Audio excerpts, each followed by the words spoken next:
What's going on, everybody? This your boy CeeLo back at it again.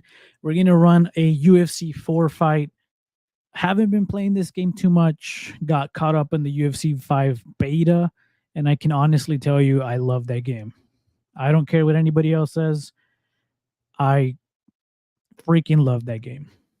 Let's take a look here. She's going, or he's going with Grasso. Let's go with our counterpart. I like to fight with Chikagian, so let's go with Chikagian. We're gonna run one fight, and then we're gonna talk about all the UFC Vegas 80 fights. I'm uploading a video to YouTube after been gone for such a long time. It's a little bit of a different format, so if you guys want to see what's going on there, go down to my YouTube at CeeLo Studios Presents, and I'm gonna run that here so you guys can see. Pretty much all my socials are at CeeLo Studios Presents. My main socials, YouTube, Twitch, Instagram. So let's see if we can win this fight here, fighting the champ Grasso with Caitlin Chikagian. We're gonna like to see what kind of boxing we can get into here, since these ladies are both great stand-up fighters. When I use Chikagian, I usually like to look for the counters, but sometimes it's just too much to handle. Especially if I would have gone against Shevchenko. She's really good at breaking your guard and just knocking you down. Anyways, good start here. Oh, taking some heat here from Grasso. By the way, I love Grasso, man. She's improving, and the dark horse in that camp, it has to be Diego Lopez, man. Has to be.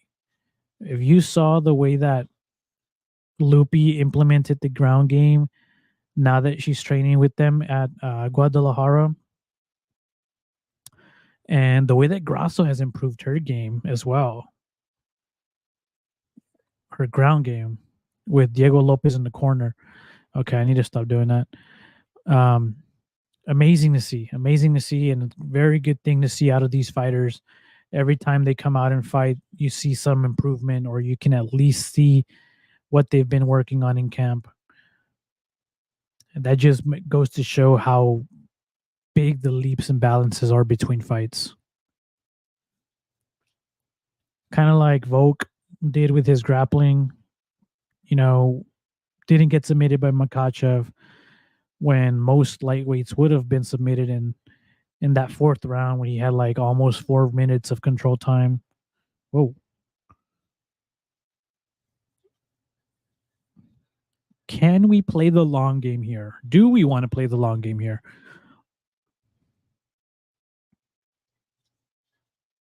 Oh, and I'm rocked here.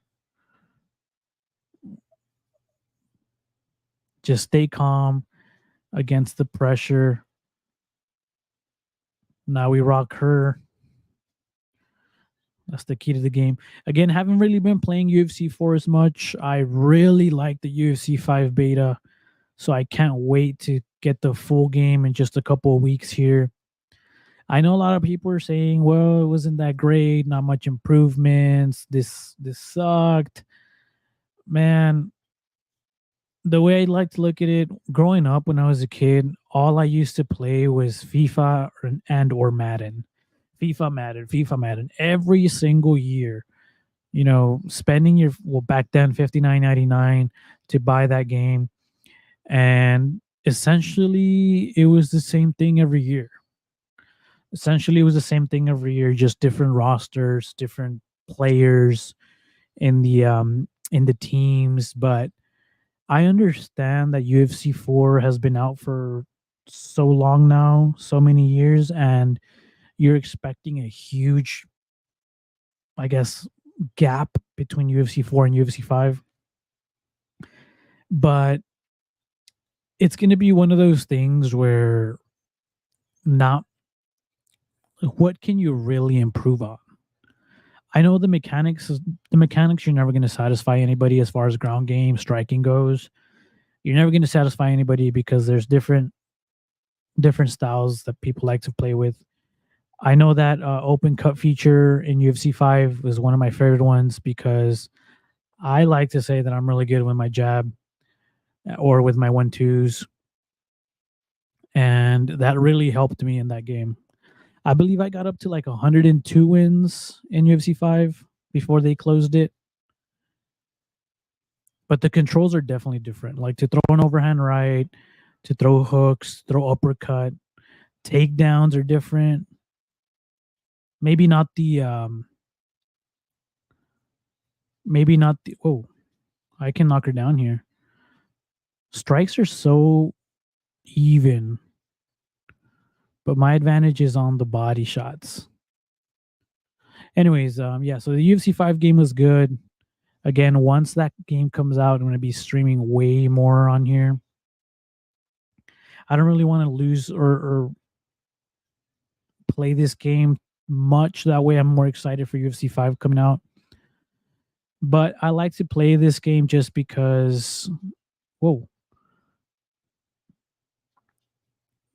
I need to get serious here before I start going off about how I like to play this game. I like to play this game because it reminds me of certain fighters, or it not reminds me, it lets me play with certain fighters that maybe I wouldn't be as excited to watch in real life. Exhibit A, Chukagian. Anytime she's on the card, it's not like, oh, I gotta watch this fight. But I like playing with her in UFC 4, so that's an example there. So, not too sure who's winning this round. I've been just rambling off. Oh my goodness! Just as I say that, I get knocked down. So I'm definitely losing this round. All right, let's change our stance. What? Okay, 2 knockdowns.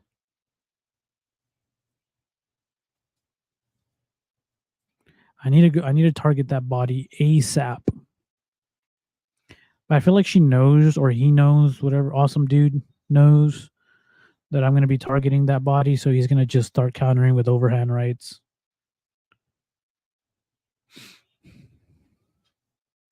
Man, my freaking block is just.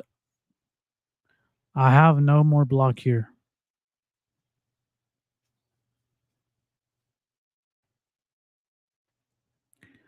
I just can't lose in the second round.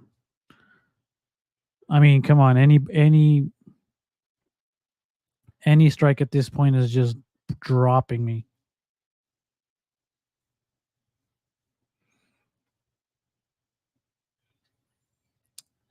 Oh well, pretty good second round, but definitely lost that. I'm possibly down 2-0 right now, if I'm being real. Let's look at the stats. Round 1, definitely lost that round because of that takedown in the end. Definitely lost round 2, possibly 10-8 with 4 knockdowns. Not an excuse, but I haven't been playing UFC 4. But while we're in between rounds here, guys, follow Instagram at Siglo Studios Presents. Shout out to all my new followers on Twitch. Really appreciate you guys. Help me get to the 100 followers, though. Oh, my goodness.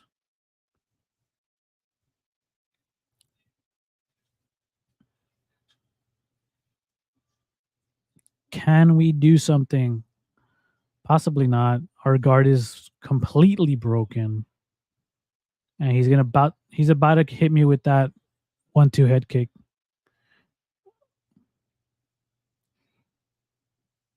No.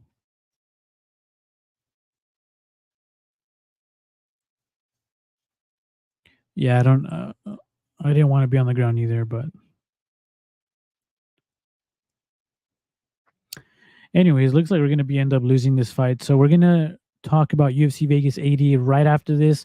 I really want to focus on 3 fights that I'm looking forward to. And again, I did just upload, or I'm going to upload a man. I'm about to get knocked out here. Oh, man, Chukagian's tough. She's been knocked down like 7 times at this point. Again, one of the small reasons why I like to choose her. This guy's still in trouble though. Oh, Dude, Chikagian is so tough.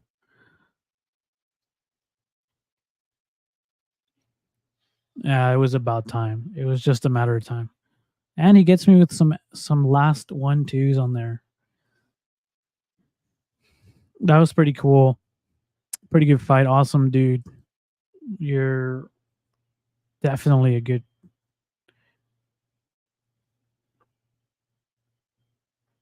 player, UFC 4 player. And my video just finished uploading to YouTube. It's about 20 minutes. It's a different format again, and it's more targeted for DraftKings, daily fantasy. For anybody that plays DraftKings, if you don't, hit me up with a link, please. I got you. Um, it's awesome, man. It's not picks or it's not bets. It's not rounds, over unders, props. It's nothing like that. It's just you get 50,000 salary. Each fighter costs a certain salary, and you build the lineup from there. Obviously, your heavy favorites are going to be way more expensive than smaller favorites, or pickums are always usually like in the middle tier. So I explain it more on the video on my YouTube at Silo Studios Presents if you guys are interested in that. But for now, let's get back into the UFC 80, the UFC Vegas 80 card. And we're just going to go right through this card. Let me get the screen on here.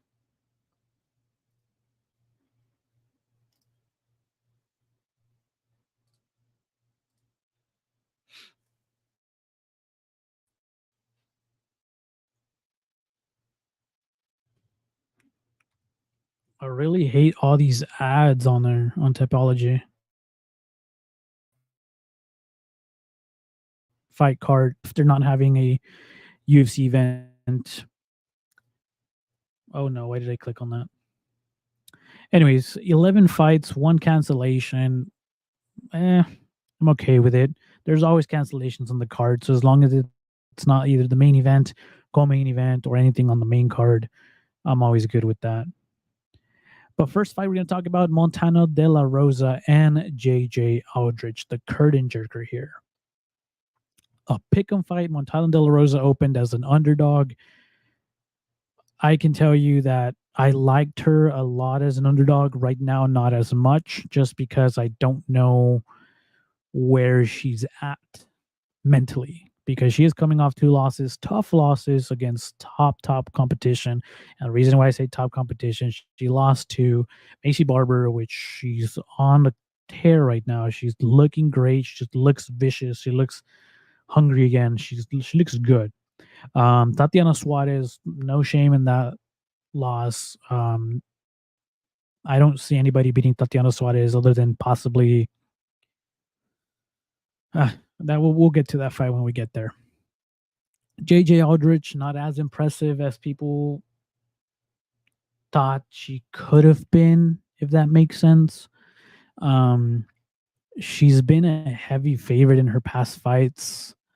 I think she lost to Ariane Lipsky. She lost to, what was her last fight? Well, she lost to Erin Blanchfield, which no shame there. And she just beat Na Liang in the second round. She beat Jillian Robertson.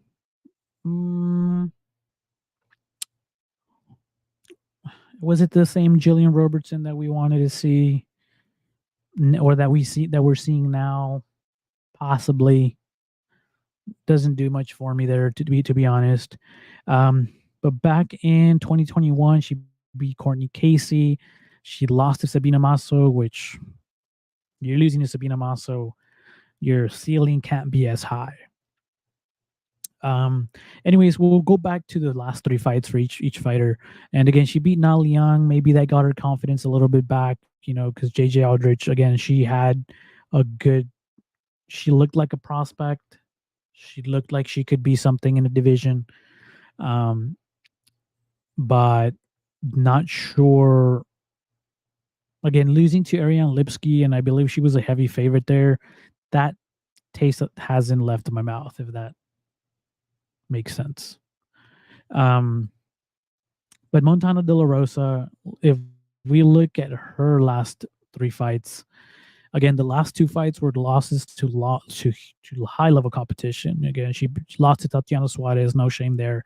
Lost to Macy Barber, decision. So she put up a good fight. She put up good numbers, but ultimately lost the fight.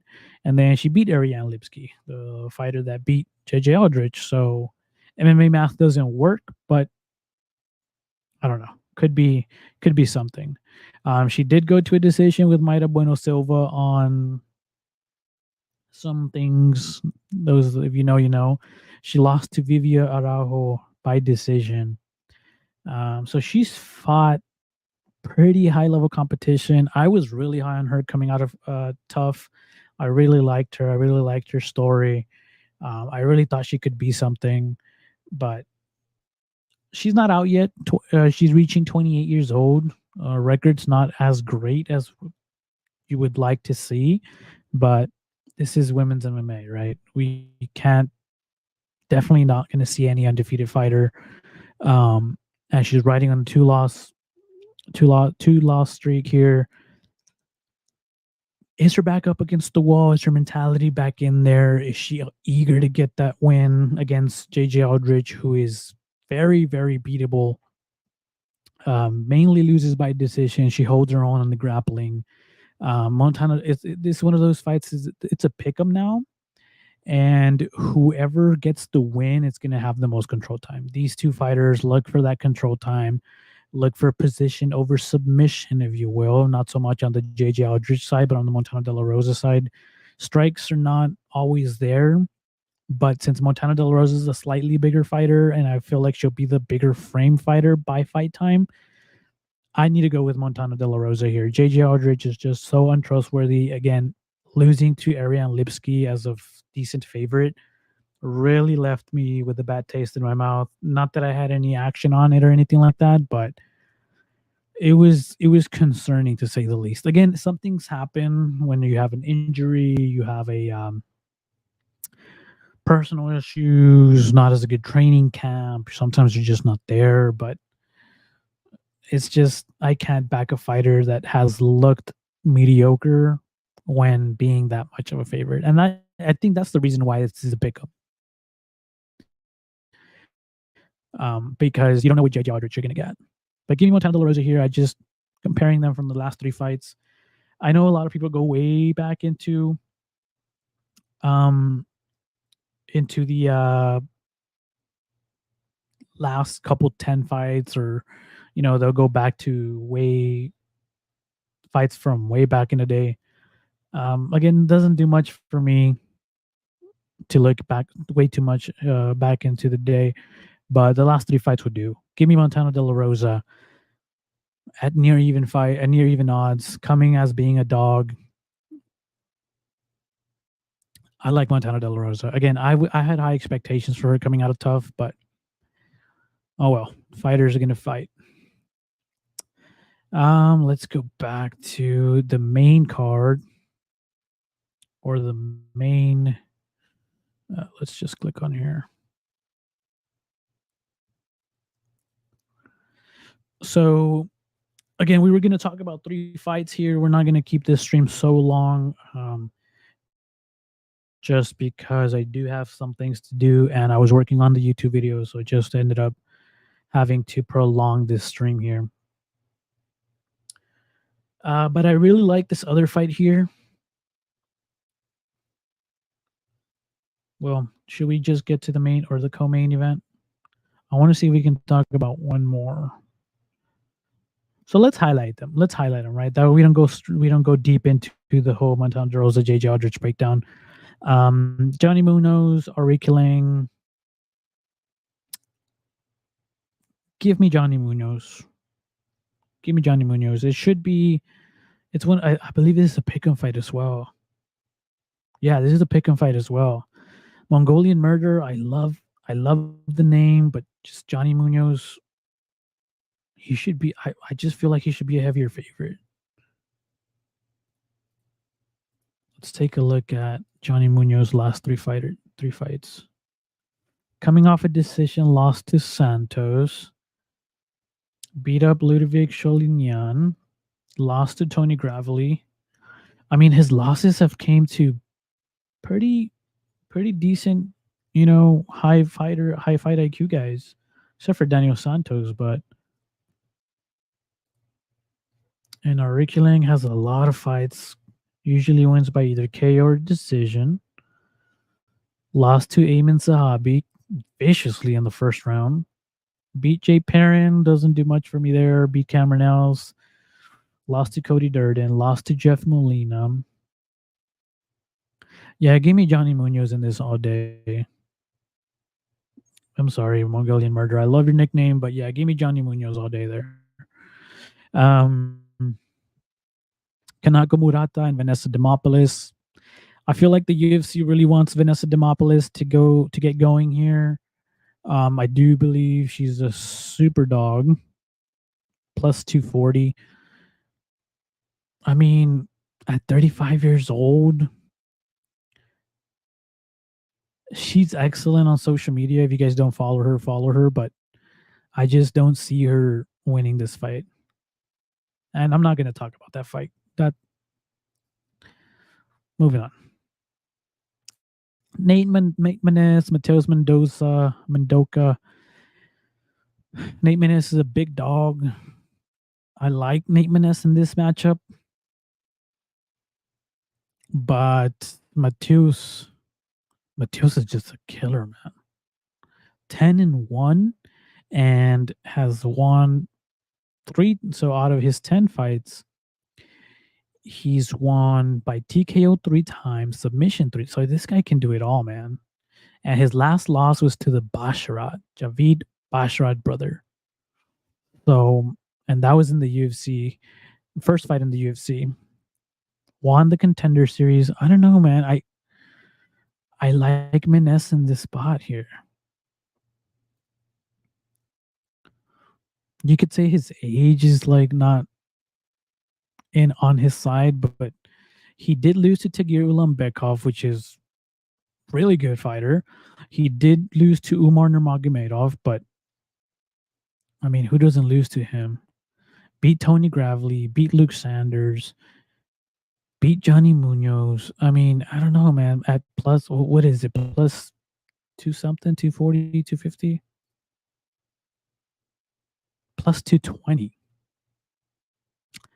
That's a spot we might look into. He's clearly the older fighter, but we need to see the reason why we don't like placing bet. I like to place my bets all after weigh-ins, man, because I know sometimes you're gonna have to pay up for picks. Not that it really matters on the weigh-ins, but the cancellations, um, changes in opponents.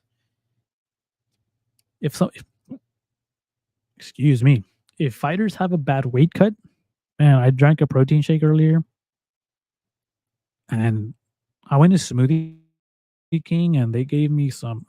I don't know what they gave me, but that's not what I usually order. Anyways, lost my train of thought there. I really did. I'm gonna have to go back on the stream and watch. I'm gonna be super pissed. Anyways, let's move on to Karolina Kovacevic, Diana Belbita. Give me Carolina. I think she had lost it for a bit, but I think she's back. I think she's back. This fight: Felipe Lins and Ion Kuchilaba. Ian Kuchilaba, somebody that I've faded in the past and has cost me. I just can't seem to get a Kuchilaba fight right. So I'm going Kuchilaba, but I've never gotten his fights right. I remember I backed him against Walker. I backed him against Kennedy's and Chuku. I just thought he would be able to wrestle, but that's a big body. I backed him against. No. I actually did. Yeah, I did. I did back Tanner Bozer on that fight, and he lost. And against Felipe Lins is a decent favorite here, but man, It's just Ion Kuchilaba is one of those guys that can just put your lights out, and we know Felipe Lins is hittable, but he's so big, man. Like his reach. He's 38 years old. He's on a 3-fight win streak. Good thing is he's fighting. So I mean, he beat Maxime Grishin. He beat Ovi St. Preux. Mm, not as I'm not as impressed, man. Give me Kuchalaba. Give me Kuchalaba to get that win. Moving on to Bill Aljo, we're always gonna back Bill Aljo. I'm a huge fan of Bill Aljo. Um, Senor Perfecto, man, he gives me those vibes of what's his name, the one that just fought Andre Fialho. He gives me those kind of vibes where he's just nasty with it, can KO you, can submit you. He's coming off a win to TJ Brown. So yeah, give me Senor Perfecto all day. Let's just check the odds on this. Slight favorite at minus 140. I'll take that all the way up to whatever you want. I'm picking him all day. Drew Dober, Ricky Glenn, moving on. Alex Morono, Joaquin Buckley. Man, can we get a win for Morono here? Because he was winning that fight against Santi Ponzinibbio until he got caught. Mind you, that he took that fight on short notice. And Tim Means, that's the guy that we were talking about, the Dirty Bird. That's what we're talking. That's what I was talking about with Bill Aljo. He just reminds me of something like that. You know, when we saw that performance he had. So against Joaquin Buckley, you know, I saw quick story here. I saw Joaquin Buckley at in Vegas when I went to International Fight Week, and I saw him. You know, it wasn't like at the convention center. I just randomly saw him, and he was way. I mean, he was my. I mean, he's listed at 5'10". I'm 5'9", and he was shorter than me. So this might be misleading. Anyways, yeah, give me Alex Morono, Joaquin Buckley, that KO that he had versus um Impact and Sagane. It's gonna live forever in our heads. Possibly top 3 best KO ever in the UFC. Knocked out Andre Fialho, lost to Chris Curtis, lost to Nazardine Imavov. But Alex Morono, I just think he's he's that guy, man. He's that guy.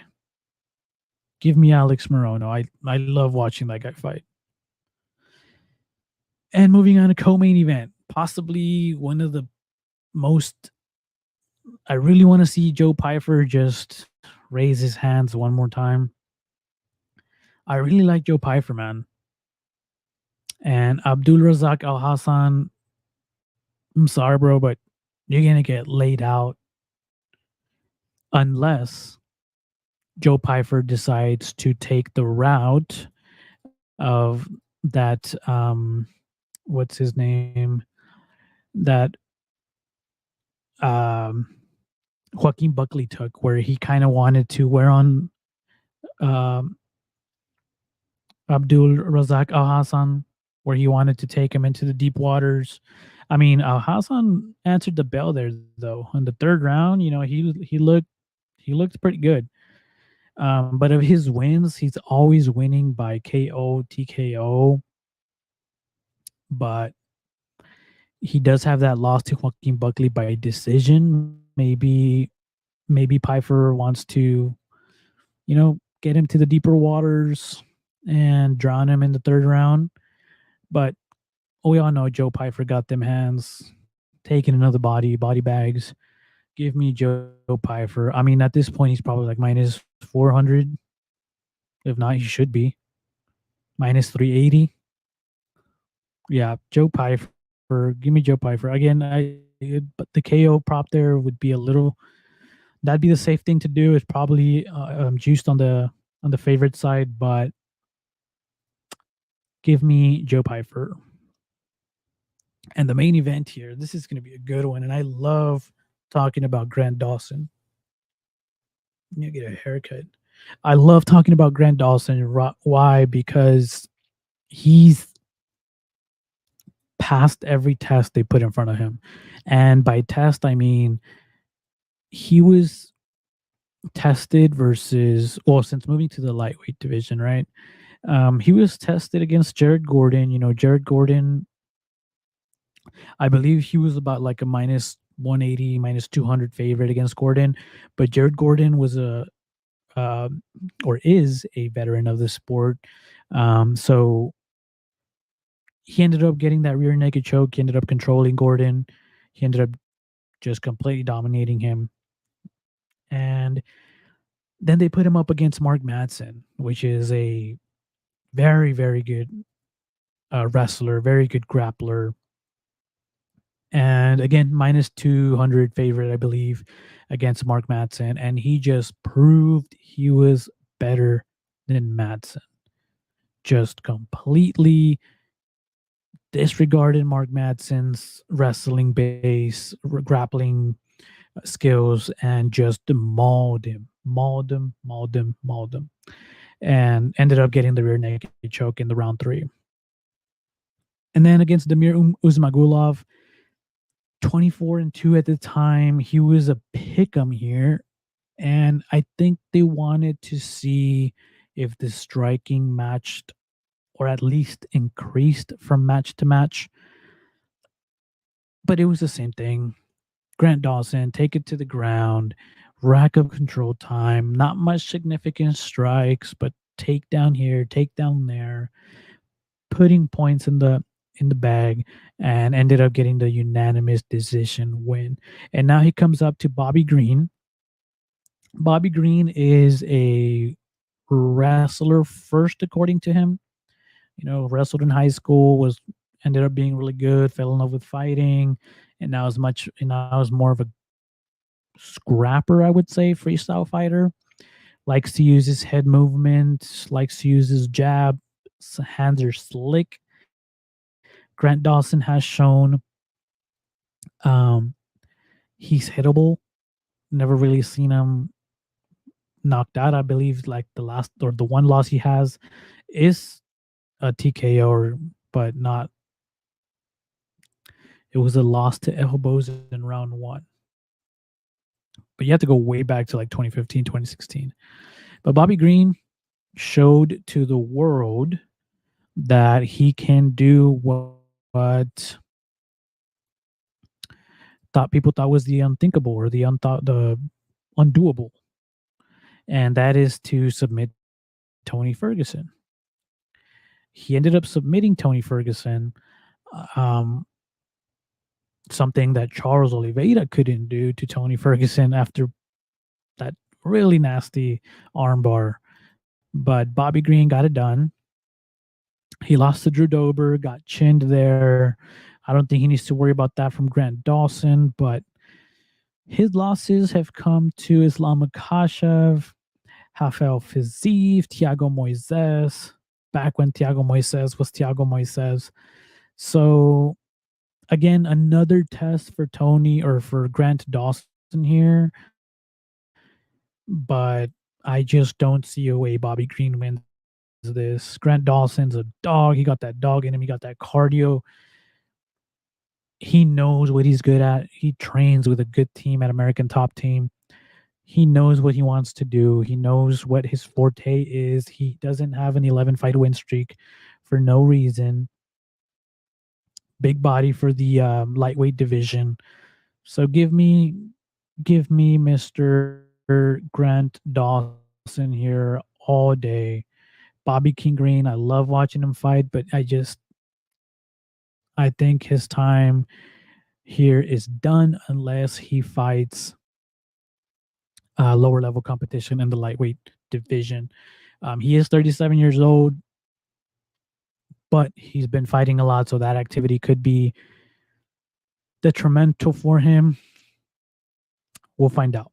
We'll find out.